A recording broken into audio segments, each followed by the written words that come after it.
Okay, we're on. So I'm Zach Wolf. I'm here with my friend Karen Kaplowitz.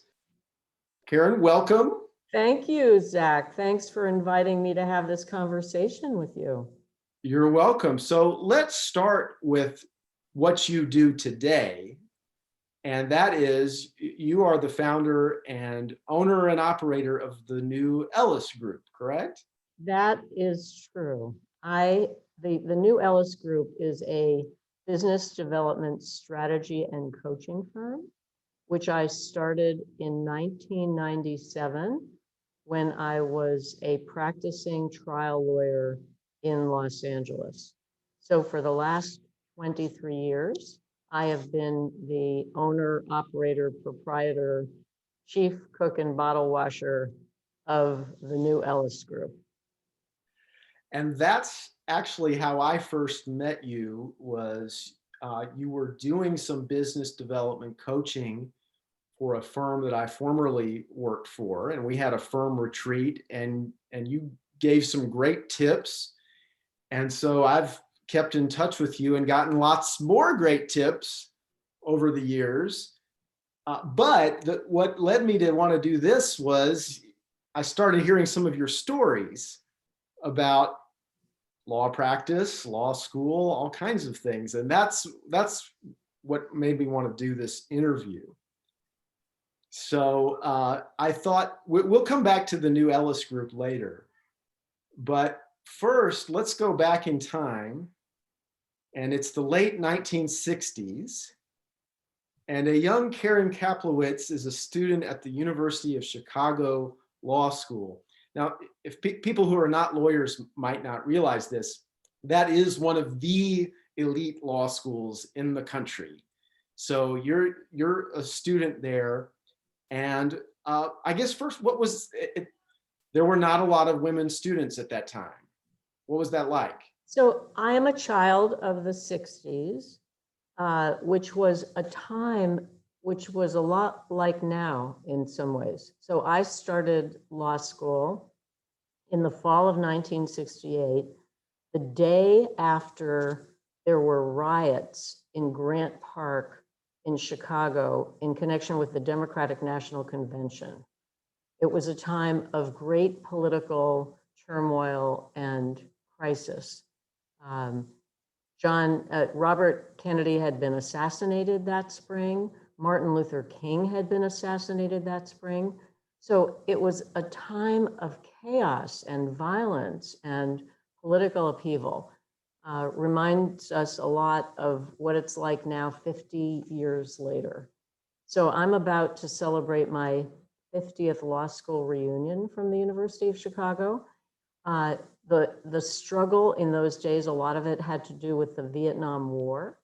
And I was admitted to the University of Chicago Law School because of the Vietnam War. The University of Chicago saw that men were being drafted and decided that instead of having empty seats, they would accept women law students. So my class, the class of 1971, was the first class at the University of Chicago Law School with 20% women law students. That's how I got into law school. It was an economic decision on the part of the law school. So that's kind of where I fit kind of historically. And here we are, 50 years later. When you started law school, what did you have in your mind that you wanted to do with that law degree? So I wanted to be a civil rights lawyer. I wanted to change the world. I wanted to create more racial equity in particular. I was just beginning to think about gender equity. That wasn't as much on the horizon in those days. But I thought I'd be a civil rights lawyer or a legal aid lawyer. I didn't expect to end up in a commercial kind of law firm environment. Speaking of gender equality, what was the on-campus law firm interviewing like for women at the University of Chicago in the late 60s? Well, so that was one of the surprises. You know, there were 30 women in my class and maybe 15 or 20 in the class ahead of us. And the law school had accepted us, but law firms weren't hiring women lawyers yet in any great numbers. And so one of the things women in my class encountered was a lot of really overt sex discrimination. Law firms would show up and they'd just kind of blow off the women law students. And, you know, we don't really need to talk today. We're not hiring trust and estates lawyers this year. So there's no point in our talking to you, with the subtext that the only reason we'd consider a woman would be for a trust and estates job. So that was pretty disconcerting. And we found, to our dismay, that when we took those experiences to the law school administration and said, this is what's happening, please help us deal with it, the law school was pretty indifferent initially. And it turns out there was even a lawsuit, and there's an opinion people can actually read about this. And the case is called Kaplowitz versus University of Chicago. Now, would you happen to know the named plaintiff in that case? Well, so when some of the women in our class experienced sex discrimination and the law school wouldn't take action, one of my classmates who had just studied the new civil rights law, Title VII of the Civil Rights Act of 1964, said, you know, the law school is acting like an employment agency. And don't we have rights to enforce a non-discriminatory environment against the law school as an employment agency? So ultimately, we filed a Title VII charge and then a lawsuit asking the federal court to require the law school to protect women from overt discrimination. Now, from reading that opinion, and by the way, if people want to look this up, it's 387 F Sup 42. It's a Northern District of Illinois federal court opinion. In reading about that, it seemed like the law school had a very clear written policy of non-discrimination. So what, if that's the case, what did the law school do wrong? Well, what the law school did wrong was fail to take action when it discovered through complaints filed by women law students that there was actual overt discrimination taking place on its premises in connection with the recruiting function. So having a non-discrimination policy that's not enforced was not, to our minds, a sufficient application of the spirit and law involved. I see. Well, it's interesting. So the federal district court judge agreed with the theory that the law school was acting as an employment agency as defined in Title VII. So that was a win. That was. And then I want to read just a little portion of the judge's opinion. He said, sex discrimination is a bane to both men and women in this society. And to the extent that it is practiced by the employers who use the University of Chicago Law School placement facilities, it is a particularly ugly scar on the legal profession. In this decade of heightened consciousness, it is disheartening to note the degree to which sexism flourishes. It is prevalent in both professional and non-professional careers, and all the more odious because of the subtle manner in which it is practiced. That sounds pretty darn good. So you have the right judge, right? Well, the judge, by the way, was named Abraham Lincoln Marovitz.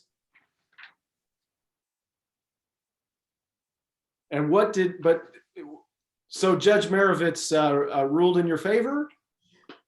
In some ways. So this case, Kaplowitz versus the University of Chicago, is a landmark case because it is the first case interpreting the scope of the employment agency section of Title VII broadly. So from that standpoint, it was a win. But the judge, at the end of the day, told the women in my class that we needed to exercise our rights against employers directly against the employers, and that we could not require the law school to hold hearings to make determinations. So we lost that part of our case. And at that point, we took the part we won and we called it a day. Got it. So yeah, definitely set a precedent. And I imagine that even though you didn't get the relief you were asking for in the lawsuit, this must have had ripple effects in the law school community. For sure, for sure. This year is my 50th law school reunion, my class's 50th law school reunion, and we're expecting to be doing a panel at reunion weekend in the spring on 50 years of women at the University of Chicago Law School, students, faculty, and alumni. So yes, we made our mark. We elicited a lot of commitment on the part of the law school to more of a commitment to gender equity. And that was at the end of the day what we really wanted to accomplish. Now, on just a personal level, when I think back to when I was in law school, I was just like, okay, just keep your head down, don't cause trouble, don't make anybody mad at you, get good grades, get a job offer. I would be terrified to take on the entire law school and have people think, oh, that guy's a troublemaker. Did those thoughts go through your mind at the time? Well, I didn't act on my own. I was one of about 15 women law students who confronted the law school over these issues. And there's safety in numbers. And this was an era of protest and commitment to civil rights. And I honestly really never thought too much that it would have adverse consequences, but the opposite turned out to be true. Because I was a leader of that group, I had a lot of interaction with the faculty and with the administration of the law school. And the dean of the law school taught me an incredible lesson about professionalism. The dean never held it against me that I knew about anyway, that, I had confronted the law school in this way and challenged their policies. And he went out of his way to be helpful to me. So that was kind of an interesting lesson on the outcome of being bold and of being courageous. It didn't hurt. It probably helped me in my career. That's great. Okay, so you graduate from law school and you start doing civil rights law. No, I actually ended up deciding that before I became a civil rights lawyer, I wanted to get some conventional experience in a big law firm. And I joined what was then the largest law firm in Los Angeles, O'Melveny and Myers, where I was recruited by a University of Chicago alum who was very committed to bringing in more women. And I was the third woman lawyer at O'Melveny and Myers. So we all know what it's like to be a brand new lawyer at a firm with experienced lawyers who know what they're doing, and you're trying to figure out what to do. You had to do that while being just the third woman at the firm, right? Well, what that meant though was that, there were people who mentored me, like the lawyer who recruited me. He was a mentor to me. There were other people at that office in those days who cared about the idea of being more diverse. Warren Christopher, who later became Secretary of State, was a partner in the firm. Uh, for example, there were people of goodwill, in other words. I see. Now, at the time, I don't think the term was in use, but I'm guessing there may have been some mansplaining that happened earlier in your career. Was that an issue for you? Oh, well, sure, but overall, it was a pretty positive experience. That's great. So then back to the subject of civil rights. I understand there were issues early in your career with the LA County Women's Jail.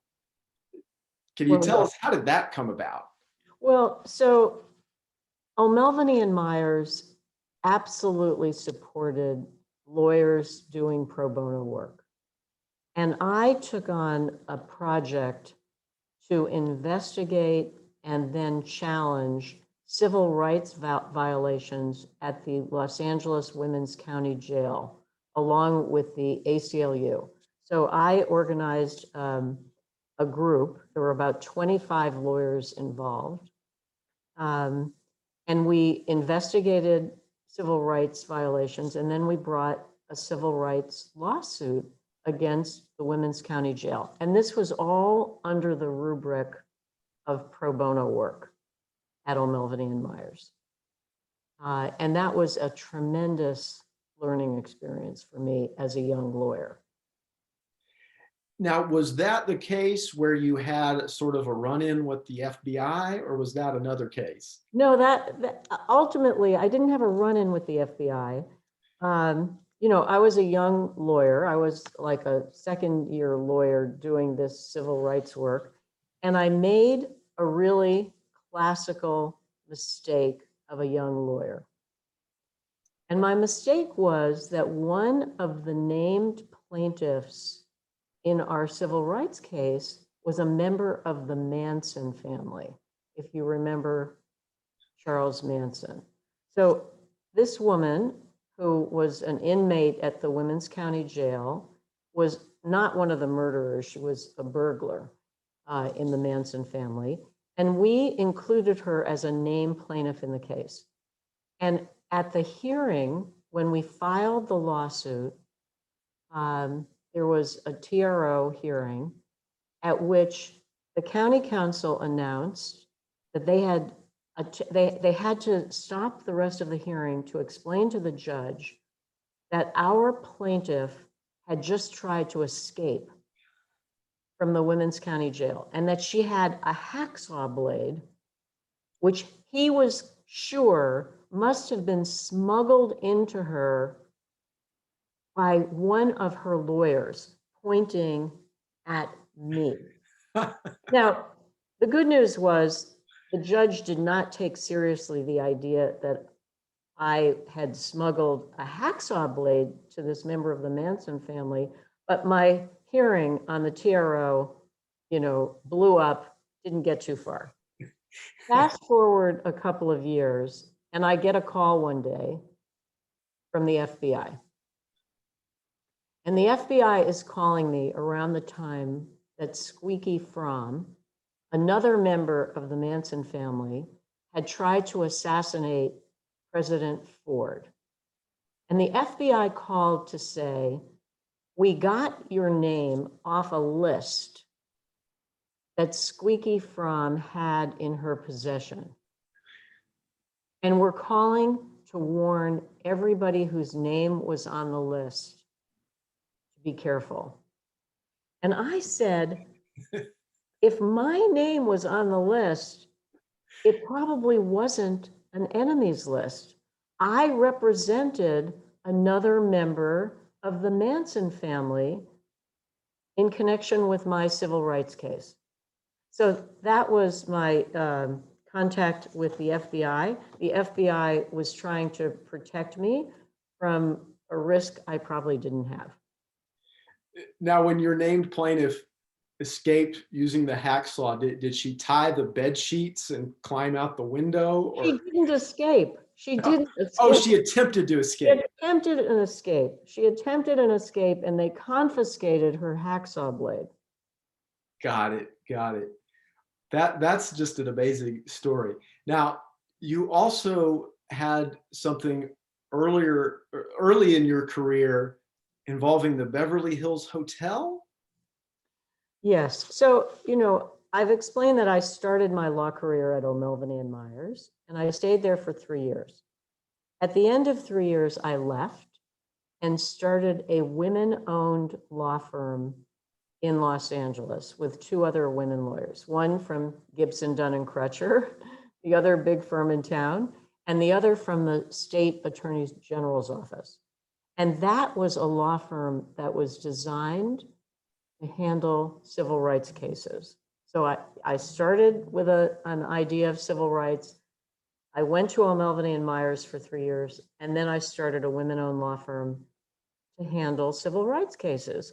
And one of our cases was against what's now, probably still well known, the Beverly Hills Hotel. You know that former President Trump had some alleged liaisons that took place at the Beverly Hills Hotel. Well, in those days, they had a bar called the Polo Lounge. And the Polo Lounge had a rule. The rule was a woman who was unescorted could not enter the premises. And the concept behind that rule was that if a woman was unescorted, she must be a prostitute. So our law firm represented somebody, an unescorted woman, who tried to patronize the Polo Lounge and was, of course, escorted out. And we brought a lawsuit against the Beverly Hills Hotel on the grounds that that was sex discrimination. They couldn't arbitrarily say an unescorted woman was not allowed on the premises. And we resolved that case quite quickly. Yeah, I'm thinking it wouldn't be a prostitute. It's probably somebody looking for her husband or some, I don't know.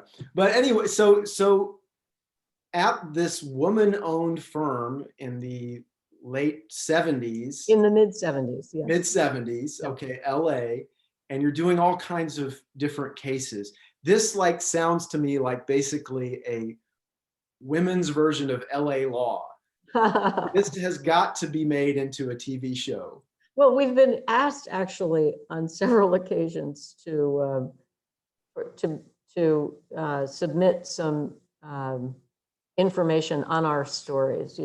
One of my favorite stories I can share with you in those days was the lawsuit we brought against the California Court of Appeal.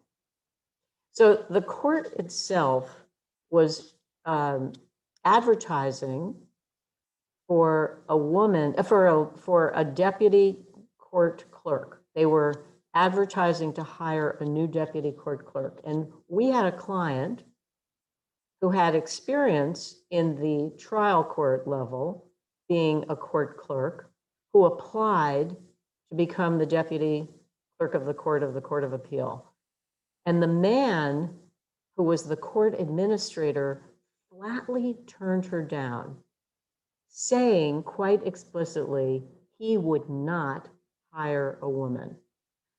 So that was one of our very favorite cases. We brought a Title VII lawsuit against the California Court of Appeal itself. And again, the court quickly settled that case because we kind of had them dead to rights. It was a pretty blatant act of sex discrimination. Now, again, in that case, you're successful with the case, but did you worry about some kind of retaliation later on by, judges or other lawyers who were not happy about this? We didn't really worry about it. One of my law partners in those days had been in the state attorney general's office, and the offices of the California Court of Appeal were in the same office building as the attorney general's office. So my partner knew justices on the California Court of Appeal. And, one day she was in the lobby of that building. One of the justices she knew well came over and started to give her a hug. And then he said, "Oh, no, no, no, I better not do that. You're suing us." So, you know what? It didn't seem, it was the right thing to do. It didn't seem like it took a lot of courage to do it. It needed to be done. It was simply the right thing to do. And fortunately for us, we did not suffer any retaliation that I'm aware of. So then, I guess all good things must come to an end. You eventually leave that firm and you go to a bigger litigation boutique. Is that right? So after 6 years of our women-owned firm, my partners and I parted ways because we just had different interests. One of my partners became one of the most prominent family law attorneys in Los Angeles, and I joined a 25 lawyer litigation boutique, and stayed there for close to 20 years. Now, how did you end up becoming the marketing partner, in effect, for that firm? So when I joined the firm, I was, of course, used to running my own small firm and bringing in clients and managing client work. And that firm had a problem. The problem that my new firm had was that one lawyer, a very prominent trial lawyer, brought in most of the work in the firm. And that created a risk. That was a risk for everybody else because he was young and healthy. But if anything happened to him, if he got hit by a bus, the firm would have collapsed because there were 25 lawyers who mostly depended on work he generated. So I became initially really just the de facto go-to person to help any other lawyers in the firm who wanted to create more independence, who wanted to, create their own pipeline of clients and cases. So, that's kind of what I did, just to be a good team player and to fill a need. And over time, it, became something I really enjoyed, which ultimately led me to start my consulting business. In addition to your consulting and helping people with business development, I know that you're active in a number of nonprofit causes. I think one of those is Legal Momentum. Can you tell us a little bit about what is Legal Momentum and what's your involvement with them? So Legal Momentum is a women's civil rights organization that was started 50 years ago.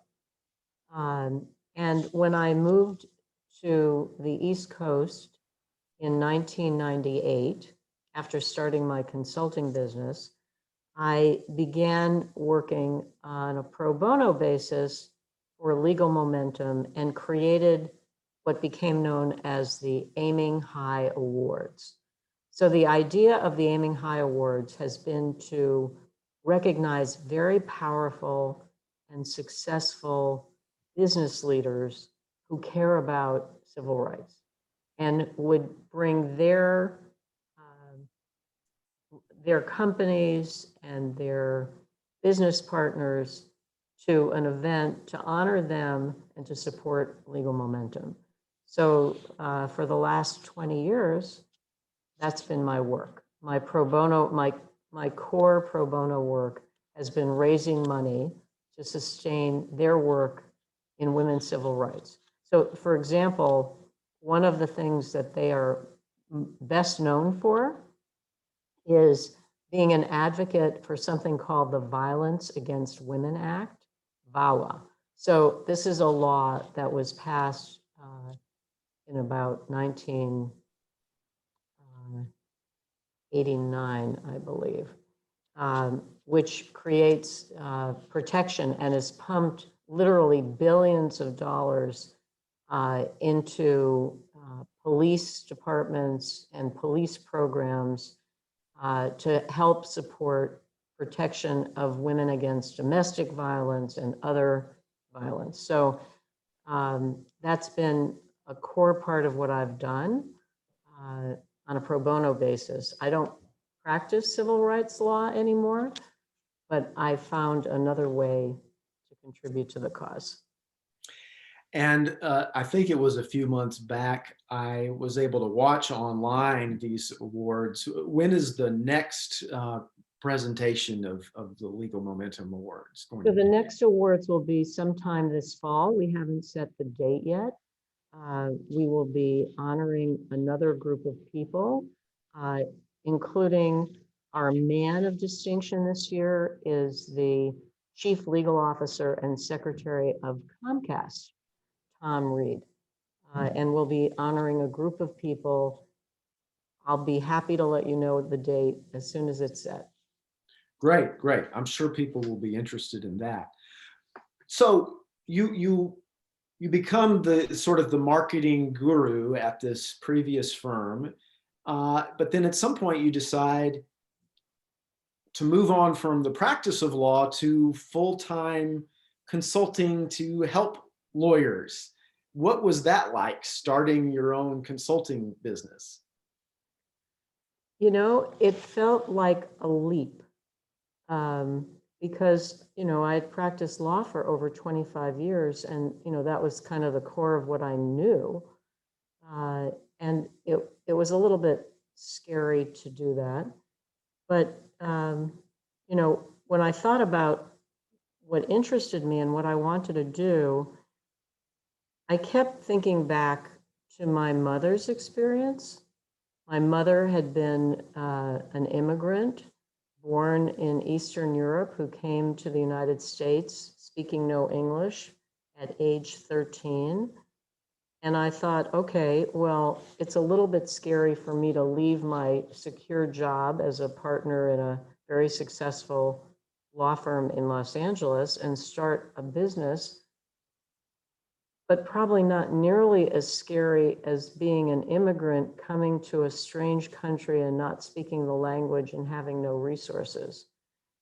So, you know, that was kind of my reference point. My mother was my reference point. And so when I started my business, I called it the New Ellis Group. Ellis being a reference to my mother's experience being an immigrant at Ellis Island. What a great inspiration for the name. Now, I have to ask you this. What did your mother think when she found out you were going to be the plaintiff in Kaplowitz versus University of Chicago? You know, my mother, I'll tell you what my mother thought when I left O'Melveny and Myers. Okay. And started my own law firm. You know, I don't remember what she said about my lawsuit, but I do remember what she said about my leaving a secure job and starting my little law firm. She said, "Are you crazy? Are you crazy? You went to the University of Chicago Law School. You have this fabulous job in a big law firm and, you know, you get a paycheck." I mean, you know, the paycheck in those days was probably $15,000 a year. But, you know, that was a lot of money in the early 70s. And my mother was literally horrified, but she assured me that no matter what happened, she would always be there to support me. Well, that's great. And that reminds me, what did the bank tell you when you went to get a loan to start your law firm? Yes. Oh, yes. Well, so I had banked for the 3 years I was at O'Melveny and Myers at a bank called Security Pacific National Bank, which was later acquired by Bank of America. So it's now part of Bank of America. So I'd been a loyal and, credit-worthy customer of Security Pacific for 3 years. And when we started our women-owned law firm in 1974, we decided we needed a line of credit. So I went to my bank, Security Pacific, and I said, may I please have a line of credit?